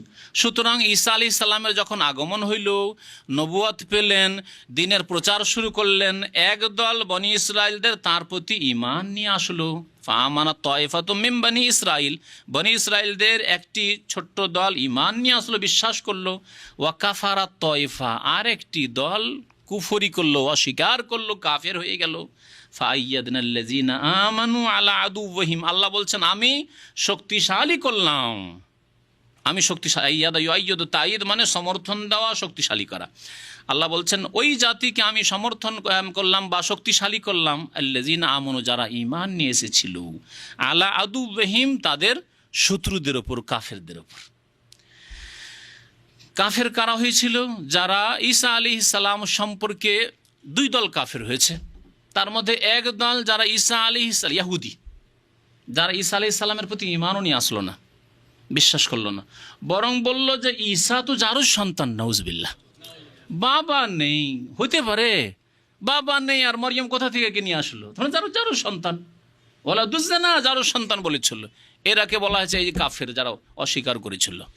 আর আমরা ঈসার প্রতি ঈমান নিয়ে আসবো, বরং তাকে হত্যা করার জন্য চেষ্টা চালালো, বরং তারা খুব খুশি যে হত্যা করেই দিয়েছি। অথচ আল্লাহ বলছেন কি, যে তারা ওমা কাতালুহু ওমা সালাবুহু ওয়ালাকিন শুব্বিহা লাহুম, তারা হত্যাও করতে পারেনি, খুনও করতে পারেনি, আর সুলিতেও চড়াতে পারেনি, বরং তাদের জন্য অন্য একজনকে ওইরকম সাদৃশ্য বানিয়ে দেওয়া হয়েছে। বররাফাহুল্লাহু ইলাইহি, বরং আল্লাহ পাক তার কাছে ঈসা আলাইহিস সালামকে উঠিয়ে নিয়েছে, আল্লাহ হেফাজতে উঠিয়ে নিয়েছেন। আবার আল্লাহ পাক রব্বুল আলামিন কিয়ামতের পূর্বে ঈসা আলাইহিস সালামকে পৃথিবীতে নামাবেন এবং কোরআন এবং হাদিস দিয়ে রাসূলুল্লাহ সাল্লাল্লাহু আলাইহি ওয়াসাল্লামের নিয়ে আসা আদর্শ দিয়ে তিনি ফয়সালা করবেন এবং তার প্রচার করবেন, তার দিকে দাওয়াত দেবেন। তো এই একদল কাফের। আর একদল কাফের যারা ঈসা আলাইহিস সালাম সম্পর্কে বাড়াবাড়ি করেছিল। ঈসা আলাইহিস সালামকে বলল ইবনুল্লাহ, আল্লাহর পুত্র। ওদের মধ্যে আবার আকীদায় বিভিন্ন দল পরে তৈরি হলো। একদল বলছে আল্লাহর পুত্র, আর বলছেন না না না, সেও আল্লাহ, ইন্নাহুল্লাহ। আর একদল বলছেন না, তিনটে খোদা আছে, তিন মাবুদ উপাস্য আছে, ইন্নাল্লাহ সালেসু সালাস, আল্লাহ তিনের তৃতীয়। এইভাবে এরা মুশরিকে পরিণত হলো, পৌত্তলিকে পরিণত হলো, ঈসা আলাইহিস সালামের পূজা করা শুরু করলো, যেমন বর্তমান খ্রিস্টান জগতের অবস্থা। তো এইভাবে তাহলে কুফরিতে লিপ্ত হয়েছে দুইটি জাতি। এক ইহুদি জাতি, যারা ঈসা আলাইহিস সালামের মানহানি করে তাকে জারুর সন্তান বলে আখ্যায়িত করলো এবং তাকে খুন করার চেষ্টা করলো। আর এক জাতি যারা তার সম্পর্কে বাড়াবাড়ি করে, সীমা লঙ্ঘন করে, অতিরঞ্জন করে কুফরিতে লিপ্ত হইল। তাহলে মুমিন জাতি একমাত্র কারা? ঈসা আলাইহিস সালামের যেই মান মর্যাদা আল্লাহ দিয়েছেন যে তিনি আল্লাহর রাসূল, সেখানে রাখলো। এই একটি দল ঈসা আলাইহিস সালামের জামানায় শুধু ছিল, তারপরে অল্প কিছুদিন থাকার পরে এই দল শেষ হয়ে গেছে। বাকি খ্রিস্টান জগৎ সব বিভ্রান্তির শিকার হয়েছে। নবী করিম সাল্লাল্লাহু আলাইহি সাল্লামের আগমনের সময় তাওহীদের ওপর তেমন কেউ ছিল না। এই সময় আল্লাহ পাক রব্বুল শেষ রাসূল মুহাম্মদ সাল্লাল্লাহু আলাইহি সাল্লামকে প্রেরণ করলেন। নবী করিম সাল্লাল্লাহু আলাইহি সাল্লামের অনুসারী যারা, তারাই সত্যিকার সম্মান শ্রদ্ধাকারী ঈসা আলাইহিস সালামের এবং মারিয়াম আলাইহিস সালামের। মারিয়াম আলাইহিস সালামকে নেক আল্লাহর বান্দি মনে করে এবং আল্লাহ পাক তার খাস কুদরতে তাকে এই ছেলে দান করেছেন বিনা বাবায়।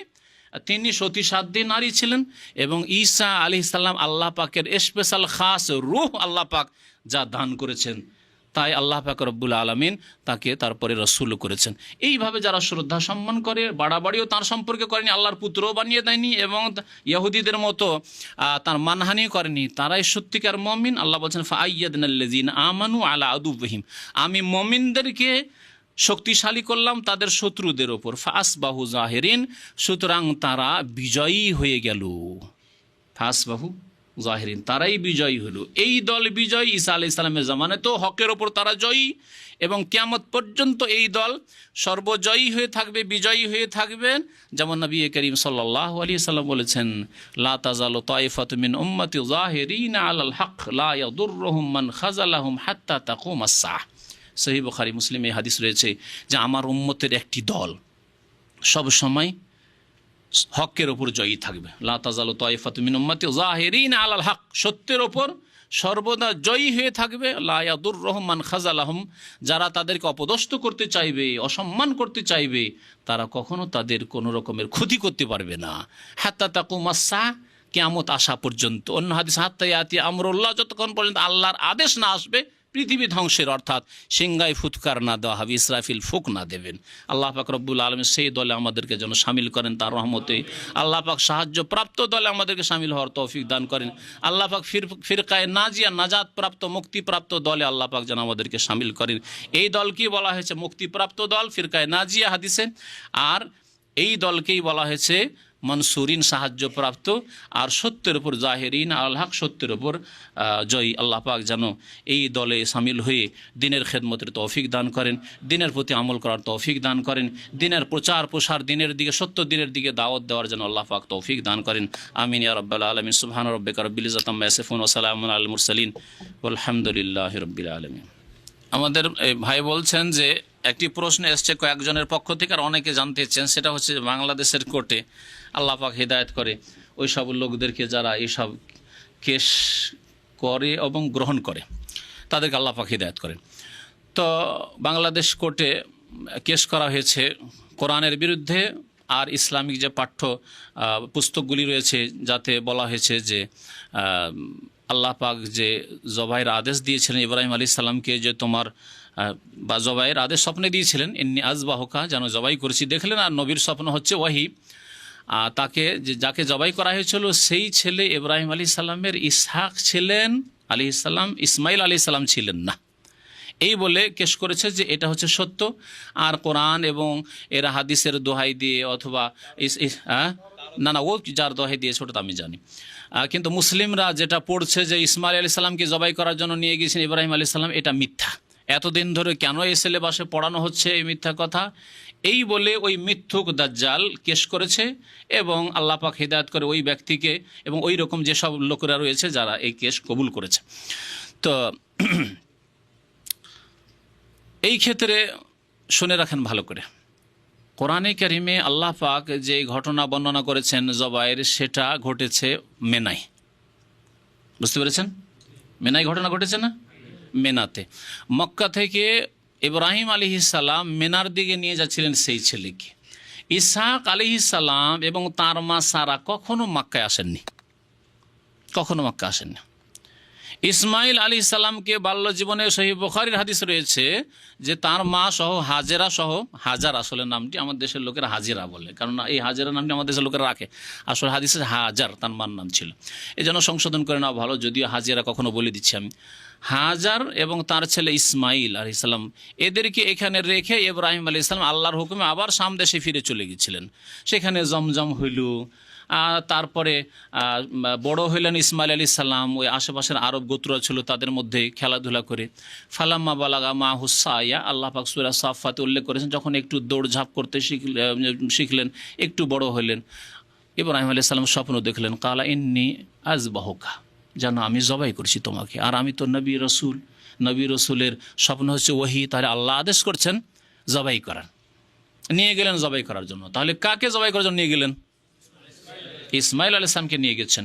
তাফসিরের কিতাবাদিতে তাই আছে, সহিহ হাদিসের কিতাবে তাই আছে, রাসূলুল্লাহ সাল্লাল্লাহু আলাইহি ওয়াসাল্লাম তাই বলেছেন, এবং ইসলামিক যে বইগুলি রয়েছে, সিলেবাস রয়েছে, তাতে তাই রয়েছে। এটা হচ্ছে চিরসত্য, এতে কোনো সন্দেহ নেই।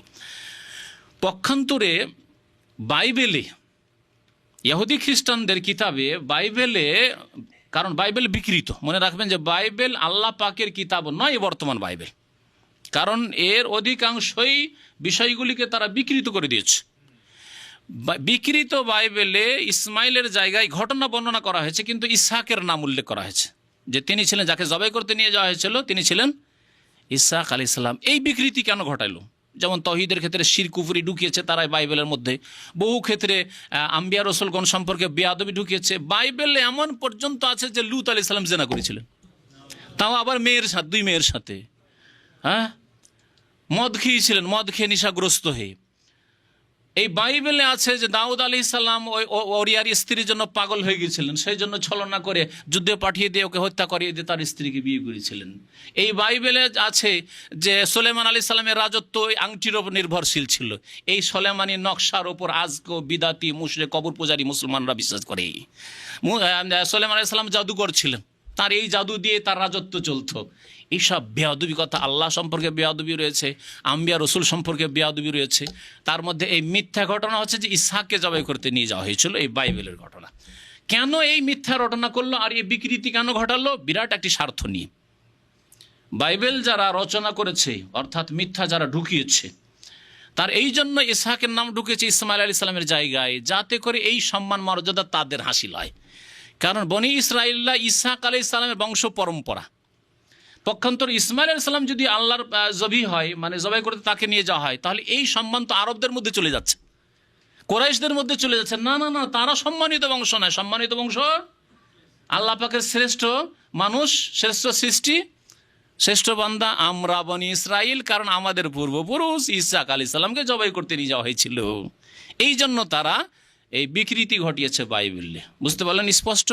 আর এই মিথ্যুক দাজ্জাল, যার সম্পর্কে শুনলাম যে নাকি কোন মুসলিমের সন্তান ছিল, নাম ধরেছে হিন্দুর, মুরতাদ, আল্লাহ পাক রব্বুল আলামিন দুনিয়াতে যেন তাকে কঠোর শাস্তি দান করেন। আর পরকালে তো আল্লাহুম আযাবুন আলিম, এইরকম জালেমদের জন্য কঠোর শাস্তি অবশ্যই রয়েছে ইনশাআল্লাহ তাআলা। আল্লাহ পাক যেন মুসলিম যারা আল্লাহ যাদেরকে নেতৃত্ব দিয়েছেন তাদেরকে হিদায়াত দান করেন, তাদেরকে বুঝার তৌফিক দান করেন, যাদেরকে বিদ্যা বুদ্ধি দিয়েছেন, যাদেরকে আদালতে আল্লাহ পাক ক্ষমতা দিয়েছেন, তাদেরকে আল্লাহ পাক যেন সুমতি দান করেন। তারা যেন এইসব বিষয়গুলি কোরআন এবং হাদিসের আলোকে বিচার করার চেষ্টা করে এবং কোরআন এবং হাদিসের বাস্তবায়ন আল্লাহ পাক আমাদের সকলকে যেন তৌফিক দান করেন। আমাদের বেশ কিছু ভাইয়েরা দোয়া চেয়েছেন, তার মধ্যে এক ভাইয়ের বাবা ইন্তেকাল করেছেন। আল্লাহ যেন তার রুহের মাগফিরাত করেন, তার গুনাহ খাতা যেন মাফ করেন। আল্লাহ পাক যেন জান্নাতুল ফিরদৌস দান করেন, অতীতের গুনাহ আল্লাহ পাক মাফ করে কবর আযাবকে যেন দূর করেন, আর আত্মীয় স্বজনদেরকে আল্লাহ যেন সান্ত্বনা দান করেন। আর এক ভাইয়ের বাবা না ভাই অসুস্থ আছে, আর অনেকেই অসুস্থ রয়েছেন। এখানে যারা আছেন অনেকে অসুস্থ আছেন, বাইরে যারা আছেন মুমিন মুমিনাত ভাইরা আমাদের বা আমাদের আত্মীয় স্বজন অনেকে অসুস্থ রয়েছেন, পেরেশানিত রয়েছেন। আল্লাহ পাক আমাদের অসুস্থতা যেন দূর করে দেন, আল্লাহ আমাদেরকে যেন শিফা দান করেন, আরোগ্য দান করেন। আল্লাহ পাক আমাদের যেন গুনাহ খাতা মাফ করেন, আল্লাহ পাক আমাদের বালা মুসিবত বিপদ যেন দূর করেন। যেসব ভাইরা পেরেশানিত রয়েছেন, কর্মহীন রয়েছেন, কাজ নেই, অথবা আর্থিক পেরেশানিত রয়েছেন, মানসিক পেরেশানিত রয়েছেন, আল্লাহ পাক যেন আমাদের পেরেশানি দূর করে দেন। আল্লাহ আমাদেরকে দুনিয়াতেও যেন শান্তিতে সুখে রাখেন, আর আখিরাতে যেন সুখময় স্থান জান্নাতুল ফিরদৌস দান করেন।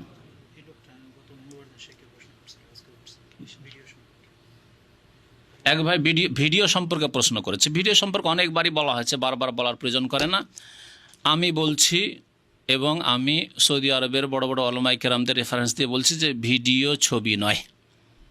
ভিডিওতে যে ছবিটা আসছে সেটা ছবি নয়। এটা যদি ছবি বলেন তো ওই লোককে আমি জিদ্দার বক্তব্য বলেছিলাম, কারণ জিদ্দাতে কিছু কট্টরপন্থী ভাইয়েরা হেদায়েত হওয়ার পরে আবার কট্টরপন্থী হয়েছে। ওদের উত্তর বলেছিলাম গত 1 বছর আগে, যে যারা বলবে যে ভিডিও ক্যামেরার এই বক্তব্য আসছে এটা ছবি, তাদের আয়না দেখা জায়েজ নয়। আয়নার সামনে যখন দাঁড়াচ্ছেন তখন আপনার ছবি আসে না? এটা কি ছবি? ছায়া। তাহলে আয়না দেখা জায়েজ না জায়েজ নয়? যদি জায়েজ নাই হতো বা সন্দেহ থাকতো, নবী করিম সাল্লাল্লাহু আলাইহি ওয়াসাল্লাম আয়না দেখা দোয়া শিখাইতেন নাকি? তা আয়না দেখা যখন দোয়া আছে, আল্লাহ হাসানতা খালকি কামা হাসানতা খুলুকি, বা হাসানতা খুলুকি কামা হাসানতা খালকি, তো তাহলে আয়নাতে যেমন যে ছায়াটা আসছে সেটা স্থায়ী ছায়ার নয়, দাঁড়িয়ে আছেন আছে, সরে গেলেন সরে গেল। ঠিক তেমনই ভিডিওতে বক্তব্য চলছে, তখন ছায়াটা আসলো, তারপরে সরে গেল। এটা ছবি নয়। ছবি যেটা ধরে রাখা হয় দেওয়ালে অঙ্কন করে, কাগজে অঙ্কন করে। আর এর চাইতে বড় অপরাধের ছবি হচ্ছে যেটা মূর্তির মতো তৈরি করে, পাথর দিয়ে মাটি দিয়ে তৈরি করে যেসব মূর্তি পূজা হয়েছে, এটা সবচাইতে বড় অপরাধের ছবি। এর আগে অনেকবারই বলেছি, আল্লাহ পাক যেন বুঝার তৌফিক দান করেন আর হিদায়াত দান করেন। তারপরে যেই লোক প্রশ্ন করেছে তাকে কসম করে জিজ্ঞাসা করছি যে আপনি খবর শোনেন, টিভির খবর, ওখানে মহিলার খবর শোনেন, হ্যাঁ, আর সিরিয়াল দেখেন, ফিল্মও দেখেন। আপনি না দেখলে আপনার ভাই আত্মীয় স্বজন দেখে, আপনার বাড়িতে টিভি আছে। এমন কোনো বাড়ি আজকাল পাওয়া মুশকিল, এখানে মনে হয় 1-2 বাড়ি পাবো কিনা যাদের বাড়ি টিভি মুক্ত আছে। আর যেখানে গুনহার কাজ দেখছেন, আর এখানে যদি দিনের কথা প্রচার করা হয় এই ভিডিও মাধ্যমে বা ডিভিডির মাধ্যমে, ভিসিডির মাধ্যমে বা ডিভিডির মাধ্যমে, তো সেখানে এই মানে শয়তানি ওয়াসওয়াসা এই জন্যই যে হয়তো আপনার অন্তরে বিদাত ঢুকে আছে, আপনি দেখছেন এই রাস্তাটা যদি বন্ধ করতে পারি তা আমাদের বিদাতগুলো বাঁচবে, নাহলে এরা তো বিদাতগুলোকে খান খান করে রেখে দিল। আমাদের মিলাদের বিদাত আর শবে বরাতের বিদাত সমস্ত। আমার কাছে গত সপ্তাহে এক মহিলা অস্ট্রেলিয়া থেকে, বাংলাদেশের মহিলা, সেখানে ন্যাশনালিটি পেয়ে আছে, অস্ট্রেলিয়া থেকে সে ইমেল লিখছে যে আপনার শবে বরাতের বক্তব্য শুনে আমার শবে বরাতটা ক্লিয়ার হয়ে গেছে। ইন্টারনেটে, সেই ইউটিউবে ইন্টারনেটে ওই বক্তব্য শুনে চিন্তা করেন। তাহলে এই যে ফায়দাগুলি হচ্ছে এগুলি বিদাতির বরদাস্ত হয় না। ওয়ালাউ কারিহাল বিদাতিউন, কথা বুঝতে পেরেছেন? ওয়ালাউ কারিহাল মুশরিকুন ওয়ালাউ কারিহাল কাফিরুন, তো শুনলেন এতে কোরআনে কারিমে। আর মুবতাদিয়া যারা বিদাতি, ওয়ালাউ কারিহা আহলুল বিদাহ, বিদাতিরা বরদাস্ত করতে পারে না যে আরে লোকজন তো তওবা করে সব তৌহিদের অনুসারী হয়ে গেল। এই 50 বছর যদি এই দাওয়াত চালানোর জন্য আল্লাহ পাক কোনো কিছু বান্দাকে তৈরি করে দেন ভারত উপমহাদেশে, তাহলে কবর মাজার পূজার পীর পূজা থাকবে না ইনশাআল্লাহ। আল্লাহ যেন আমাদেরকে তৌফিক দান করেন, আমাদের ভাইরাকে তৌফিক দান করেন আল্লাহ।